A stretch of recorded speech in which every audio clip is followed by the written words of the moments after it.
तो दोस्तों, आप सभी को मेरा नमस्कार। जैसी भी आपको वीडियो पिछली ब्लॉग की अच्छी लगी तो आप हमें कमेंट करें। और तो दोस्तों, आज मैं सोच रहा हूँ कि थोड़ा सा जल्दी वीडियो डाल दूँ ताकि अभी शांति है। तो दोस्तों, आज मैं इसी तरह हल्का सा न्यूज़ में अक्सर देखता हूँ कि बहुत सारी क्राइम होती है। कभी कोई फिल्म स्टार का बेटा जेल जाता है, कभी कुछ सरकार गलती करती है, कोई नेता एमएलए का, कभी मतलब पॉलिटिक्स का न्यूज़ हमेशा चलते रहता है। तो दोस्तों, अक्सर मीडिया वाले लोग वही सब दिखाते हैं जो टीआरपी बढ़ाने के लिए। तो दोस्तों, हमें वो चीज़ नहीं करना।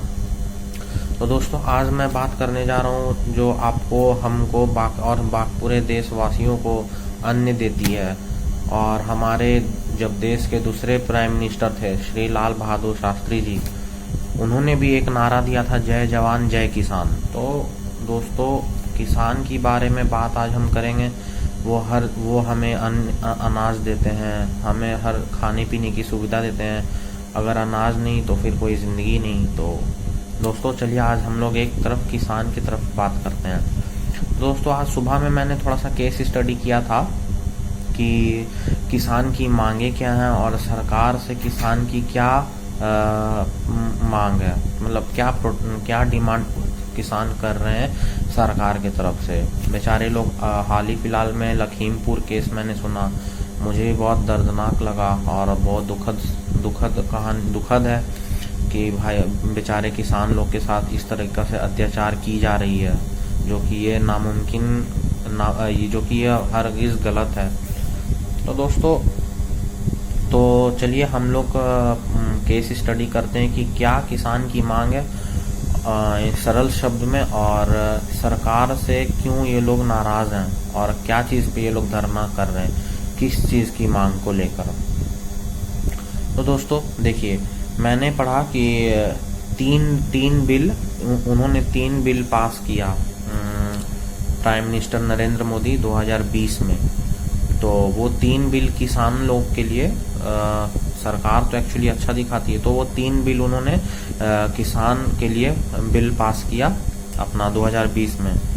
तो दोस्तों, मैं आपको पढ़ के बताता हूँ कि पहला बिल क्या था। तो farmer produce trade and commerce bill, one nation one market concept was introduce to allow farmers to sell produce anywhere in the country. तो दोस्तों पहला लॉ कि वन नेशन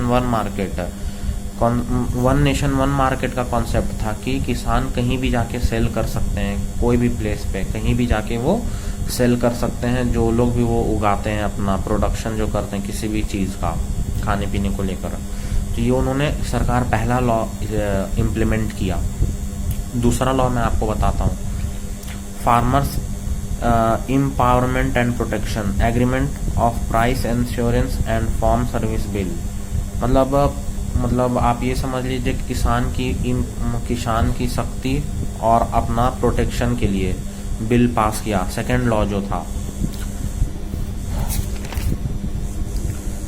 मतलब farmers to engage with wholesalers exporters etc so that they will get price assurance before sowing the crop. तो मतलब दोस्तों, second law में सरकार का ये मुद्दा था कि जैसे कोई भी किसान है, वो कोई होलसेलर से या कोई एक्सपोर्टर से अगर बातचीत कर लें या ट्रेड करें, तो ट्रेडर्स होंगे या जो भी अपना ये एक्सपोर्टर्स होंगे, वो लोग पैसा पहले ही दे देंगे किसान लोग को, कोई भी चीज़ जो उन्हें चाहिए, जो उनकी डिमांड एक्सपोर्टर्स और बायर की जो भी।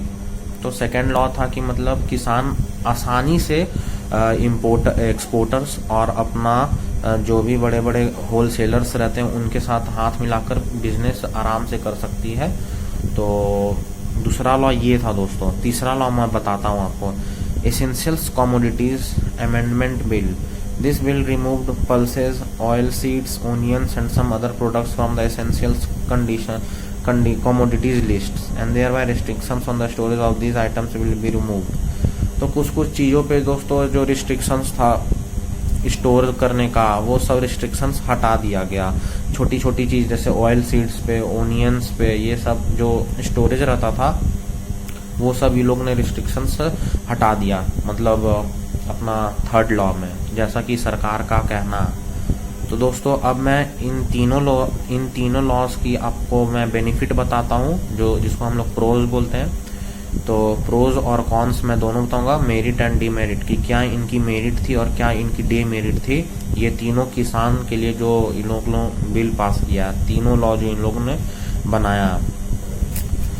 तो दोस्तों मैं आपको बेनिफिट में बताता हूँ। पहला point, one nation one market can and the monopoly of agriculture produce market committees. तो जो पहला लॉ है दोस्तों, one market one nation one market जो है वो दोस्तों मतलब वो ख़त्म कर देगा एग्रीकल्चर मोनोपोली को, जो भी है कमिटीज़ में। मतलब इससे क्या होगा दोस्तों, जैसे कि इसमें इसका कहने का इस सेंटेंस का मतलब है कि खरीदने वाले भी बहुत लोग होंगे और बेचने वाले भी बहुत लोग होंगे। तो जो किसान को बेचना है अनाज, वो किसी को भी बेच सकते हैं। ज़रूरी नहीं है कि हम उसी बड़ा कंपनी को बेचेंगे, उसी को, ऐसा ज़रूरी नहीं है, हम किसी को भी बेच सकते हैं। पहला पॉइंट था। दूसरा point, some state made it mandatory for farmers to trade with only APMC, मतलब agriculture produce market companies licence traders. तो कुछ राज्य थे जो APMC का लाइसेंस रखते थे, उन्हीं के साथ किसान को ट्रेड करना,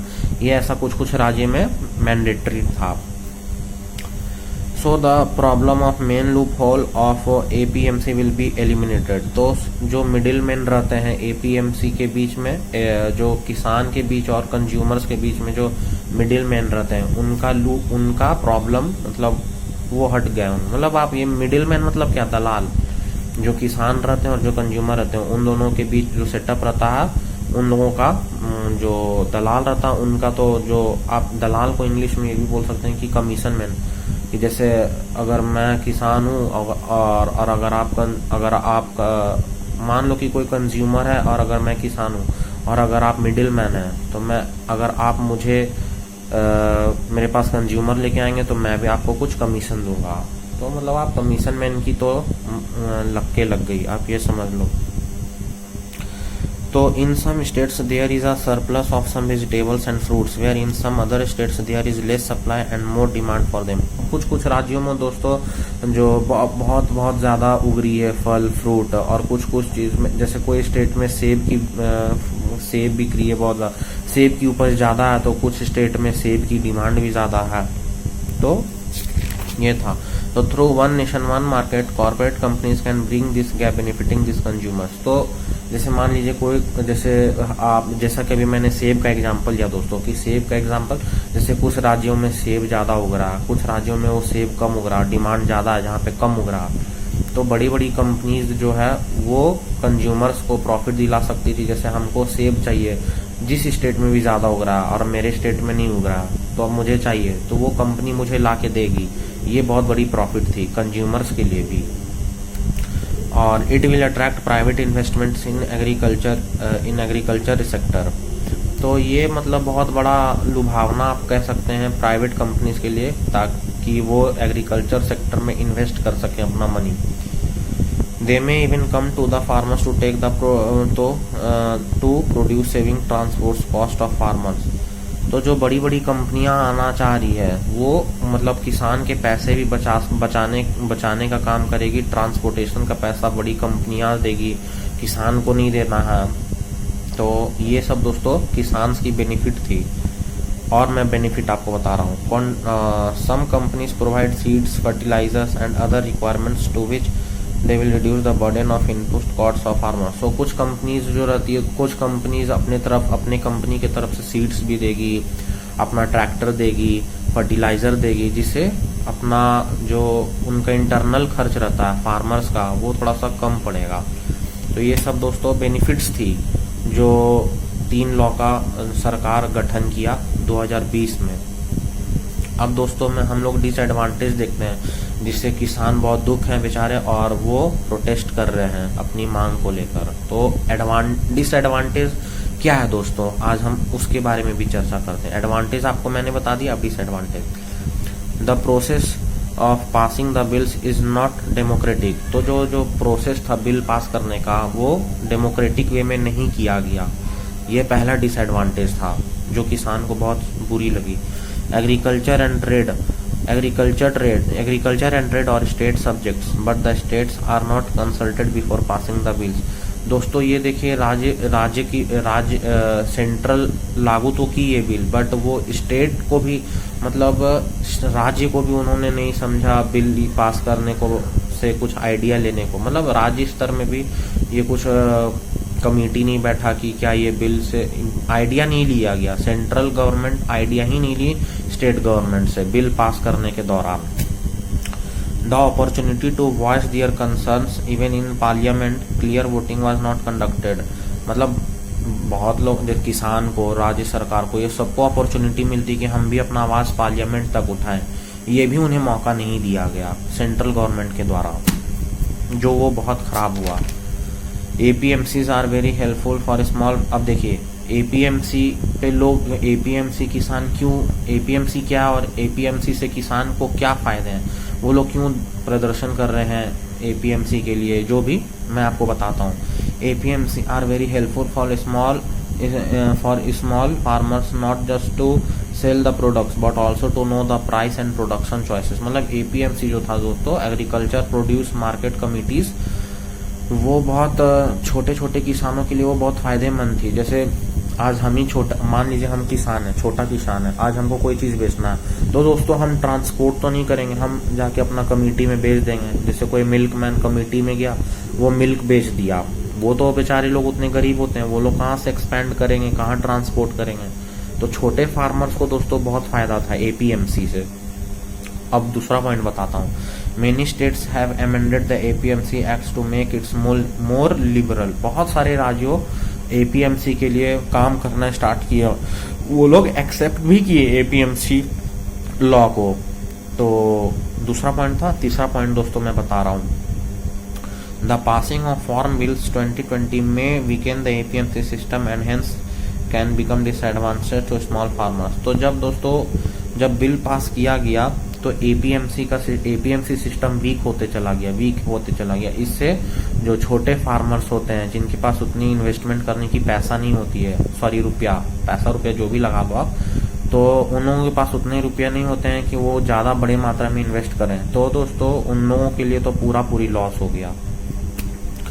अब देखिए, there is no guarantee that the farmer income will be increased by the bills. मतलब इस बिल में जो सरकार बिल पास की, इसमें दोस्तों गारंटी नहीं है कि इससे मतलब इस बिल को पास करने के बाद फार्मर्स की सैलरी भी बढ़ेगी, ये कहीं नहीं लिखा गया। तो अब इसका जैसे एग्जांपल मैं बताता हूँ। When Bihar state abolished APMCs in 2006, farmers got lower price for their produce than minimum support price। तो जब बिहार सरकार 2006 में जब APMC एबॉलिश की थी, मतलब घटा दी थी, तो जो फार्मर्स थे उनको बहुत लॉस सहना पड़ा था। और दोस्तों जो वो एक जैसे MSP क्या है, मिनिमम सपोर्ट प्राइस, जैसे कुछ सरकार क्या होती है, सरकार कुछ चीज़, जैसे मान लीजिए हम लहसुन बेच रहे हैं, तो लहसुन कितना में बेचना है, मैक्सिमम टू मैक्सिमम और मिनिमम टू मिनिमम। मिनिमम जैसे मुझे 18 रुपए में बेचना है, तो 18 से नीचे नहीं जाना चाहिए, 18 से ऊपर जाएगा चलेगा, बट 18 रुपए से नीचे मुझे लहसुन नहीं बेचना है। तो उन्हें 18 रुपए भी नहीं मिला, 18 रुपए से कम मिला मिनिमम सपोर्ट प्राइस, जब बिहार स्टेट ने जब APMC हटा दिया था। तो मतलब पूरी तरीका से किसान को लॉस हुआ। अब देखिए, अब इसमें क्या बताया जा रहा है कि इसमें APMC इंस्टीट्यूट, अब देखिए ये तो हो गया। तो दोस्तों मतलब ये इतना ही था डिसएडवांटेज। अब इसमें क्या है दोस्तों कि मतलब इसको कैसे ठीक किया जा सकता था। तो one nation one may not be much useful to small farmer because transporting, sorry ये दोस्तों यहीं तक थी। तो दोस्तों मतलब इसका दोस्तों जो देखा गया कि APMCs में जैसे agriculture produce of marketing companies ये थी, तो फार्मर्स को बहुत हेल्प होती थी। जैसे छोटे फार्मर्स थे, वो जाके अपनी कमेटी में जाके बेच दिए कोई भी चीज़, अनाज, फल जो भी वो बेचना चाहते थे, उन्हें ज़्यादा इधर उधर घूमने की ज़रूरत नहीं थी। दोस्तों किसान को गुस्सा इसलिए आया क्योंकि उन्होंने किसान से भी आइडिया नहीं पूछना सही समझा कि क्या ये बिल मैं बिल पास करूं या ना करूं। तो किसान उस पर भी भड़क गए तीसरी, किसान को भी मिसअंडरस्टैंडिंग हुई कि सरकार प्राइवेटाइजेशन करिए। प्राइवेट के दोस्तों कुछ फायदे हैं तो कुछ बहुत नुकसान भी हैं। अब जैसे मान लीजिए कोई बड़ी कंपनीज किसान के साथ ट्रेडिंग करेगी, क्या पता बड़ी company slave as a farmers को स्लेव की तरह काम करे, जैसे ब्रिटिश के समय होता था। तो ये दोस्तों डिसएडवांटेज थी। हाँ, सरकार को मतलब अब मैं बताता हूँ कि इसका क्या सॉल्यूशन हो सकता था। सरकार को पहले ही किसान से कुछ राय लेनी चाहिए थी, कुछ आइडिया लेनी चाहिए था, क्योंकि उन लोगों के लिए बिल पास हो रहा, जो भी बिल आप पास कर रहे हैं उन लोगों से सहमति लेनी चाहिए थी। दूसरा, सेंट्रल गवर्नमेंट स्टेट गवर्नमेंट से भी राय लेना नहीं समझा, जो कि ये बहुत बड़ा डिसएडवांटेज था, और जो भी कह लीजिए, और उसी से प्रोटेस्ट होना स्टार्ट कर दिया। तो देखिए, अब एक डिसएडवांटेज और मैं बता रहा हूँ। Removing the restrictions on the storage of some food grains may lead to more imports at cheaper price affecting the domestic farmers. अब दोस्तों देखिए क्या है इसमें कि जब हम लोग रिस्ट्रिक्शंस हटा देंगे कोई भी फूड ग्रेन्स जो स्टोरेज में है, तो दोस्तों क्या होगा, सब कम प्राइस में बहुत लोग खरीद लेंगे सब बिजनेसमैन लोग, और फिर वो अपना हाई प्राइस बढ़ा कर बेचेंगे, जो कि वो बहुत गलत था दोस्तों। तो दोस्तों यही तो था। तो किसान के लिए तो मैं भी खड़ा हूँ दोस्तों दिल से, क्योंकि आज उन्हीं की वजह से खाना मिल रही है, हमें रोजी रोटी मिल रहा। तो चलिए, मैं किसान को सैल्यूट मारूंगा, क्योंकि आज उनके बदौलत हम हैं। और हमारे पूर्व प्रधानमंत्री श्री लाल बहादुर शास्त्री जी ने भी कहा है कि जय जवान जय किसान। उन्होंने किसान को भी इंक्लूड किया इस स्लोगन में। तो दोस्तों, आपको ये वीडियो कैसी लगी आप मुझे बताना, कमेंट करना, और अगर मैंने कुछ गलत बोला हो तो कमेंट ज़रूर करना। और अगर आपको नोटिफिकेशंस के लिए आप अगर लाइक करोगे तो कर देना। ठीक है दोस्तों, धन्यवाद, प्रणाम, और मैं व्लॉग में आता रहूँगा। तो दोस्तों ठीक है, थैंक यू देखने के लिए व्लॉग, बाय।